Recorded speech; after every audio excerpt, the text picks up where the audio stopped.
ಶಿವಮೊಗ್ಗದ ರಾಗಿಗುಡ್ಡದಲ್ಲಿ ನಡೆದಂಥ ಘಟನೆ ಒಂದು ಸಣ್ಣ ಒಂದು ವಿಚಾರ ಒಂದು ದೊಡ್ಡ ರೀತಿಯಂಥ ಒಂದು ಆಕೃತಿಯನ್ನು ತೆಗೆದುಕೊಳ್ತಾ ಇದೆ.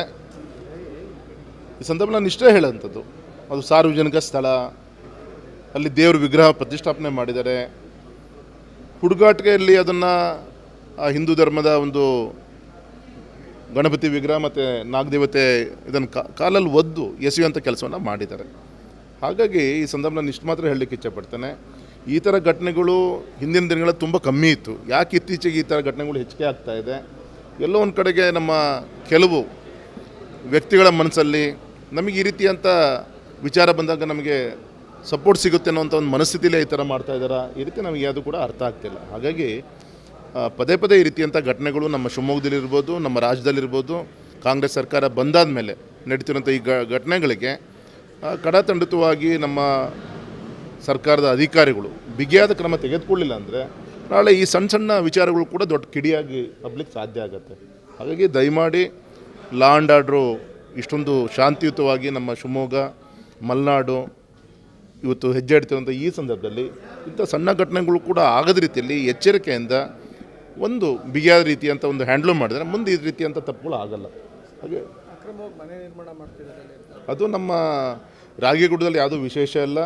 ಸರ್ಕಾರದ ಒಂದು ವಿಶೇಷವಾದಂಥ ಒಂದು ಪ್ರಕೃತಿದತ್ತವಾದಂಥ ಒಂದು ಎತ್ತರವಾದಂಥ ಗುಡ್ಡ ಇದೆ.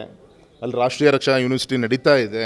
ಇನ್ನೂ 2-3 ಪ್ರಕೃತಿಯನ್ನು ಉಳಿಸ್ಕೊಂಡು ಫಾರೆಸ್ಟ್ ಇಲಾಖೆ ಹ್ಯಾಂಡ್ ಓವರ್ ಮಾಡಿ ಅದು ಒಂದು ಒಳ್ಳೆ ರೀತಿಯಂಥ ನಮ್ಮ ಶಿವಮೊಗ್ಗದ ಒಂದು ಪ್ರವಾಸೋದ್ಯಮದ ಕೇಂದ್ರ ಮಾಡಬೇಕು ಅಂತೇಳಿ ಈಗಾಗಲೇ ನಮ್ಮ ಜಿಲ್ಲಾಧಿಕಾರಿಗಳು ನಾವೆಲ್ಲರೂ ಕೂಡ ಶಾಸಕರು ಚರ್ಚೆ ಮಾಡ್ತಾ ಇದ್ದೀವಿ. ಫಾರೆಸ್ಟ್ ಇಲಾಖೆ ಹ್ಯಾಂಡ್ ಓವರ್ ಮಾಡಿ ಅದನ್ನು ಪ್ರಕೃತಿದಾಯಕವಾದಂಥ ಒಂದು ಜಾಗ ಮಾಡಬೇಕು ಅಂಥೇಳಿ.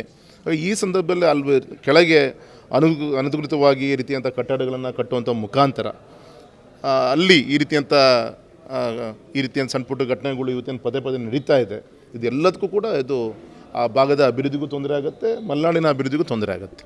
ಹಾಗಾಗಿ ಈ ಅನಧಿಕೃತವಾದಂಥ ಕಟ್ಟಡ, ಈ ರೆವಿನ್ಯೂ ಸೈಟು, ಯಾರೋ ಜಾಗ ಯಾರೋ ಕಟ್ಕೊಳೋದು, ಪಾರ್ಕಲ್ಲೂ ಕಟ್ಟೋದು, ಈ ರೀತಿಯಂಥ ಘಟನೆಗಳೇನು ಪದೇ ಪದೇ ಆಗ್ತಿದೆ. ಇದು ಲಾ ಆ್ಯಂಡ್ ಆರ್ಡ್ರು, ಇದು ಬೋತ್ ರೆವಿನ್ಯೂ ಆ್ಯಂಡ್ ಎಲ್ಲ ಇಲಾಖೆಯವರು ಕೂಡ ಗಮನ ಕೊಟ್ಟಾಗ ಮಾತ್ರ ಸರಿ ಮಾಡಲಿಕ್ಕೆ ಸಾಧ್ಯ ಆಗುತ್ತೆ. ಸೊ ಆ ದೃಷ್ಟಿಯಿಂದ ನಮ್ಮ ಶಾಸಕರು ಈ 10ವರೆಗೆ ಕಮಿಷನರ್ ಹತ್ರ ಹೋಗ್ತಾ ಇದ್ದಾರೆ, ಚರ್ಚೆ ಮಾಡಲಿಕ್ಕೆ ಕೂಡ ಹೋಗ್ತಾ ಇದೆ ಸರ್. ಎಸ್, ಅಧಿಕೃತವಾಗಿ ನಿನ್ನೆ ಶನಿವಾರ ಭಾನುವಾರ ಯಾವುದೇ ಒಂದು ಅಧಿಕೃತವಾದಂಥ ಮಾಹಿತಿ ನಿನ್ನೆ ನಾವು ಕೂಡ ಹೋಮ್ವರ್ಕ್ ಮಾಡಲಿಕ್ಕೆ ಹೋಗಿಲ್ಲ. 24 ಅವರ್ಸಲ್ಲಿ ಬರ್ಬೋದು. ಇನ್ನು ಉಳಿದಂಥ ಕಾರ್ಯಕ್ರಮ ಎಲ್ಲಿ ಮಾಡಬೇಕು ಏನು, ನಮ್ಮ ರಾಜ್ಯ ಸರ್ಕಾರದ ಅಧಿಕಾರಿಗಳು, ಕೇಂದ್ರ ಸರ್ಕಾರದ ನ್ಯಾಷನಲ್ ಹೈವೇ ಇವರು ಒಟ್ಟಾಗಿ ಕೂತು ಕಾರ್ಯಕ್ರಮದ ರೂಪುರೇಷೆಗಳನ್ನ ಚಿಂತನೆಯನ್ನು ಮಾಡ್ತಾರೆ sir. 14 fix, there is no any changes. ಒಂದು ಗೌರವಾನ್ವಿತ ಮಂತ್ರಿಗಳು ಮಹಾರಾಷ್ಟ್ರದಿಂದ ಬೆಳಗಾಂಗೆ ಬರ್ತಾರೋ ಅಥವಾ ಡೆಲ್ಲಿಯಿಂದ ಬೆಂಗಳೂರಿಗೆ ಬಂದು ಅಲ್ಲಿಂದ ಇಲ್ಲಿ ಹೇಗೆ ಬರ್ತಾರೆ, ಇದ್ರ ಬಗ್ಗೆ ಎಲ್ಲ ಹೋಮ್ವರ್ಕ್ ಆಗ್ತಾ ಇದೆ.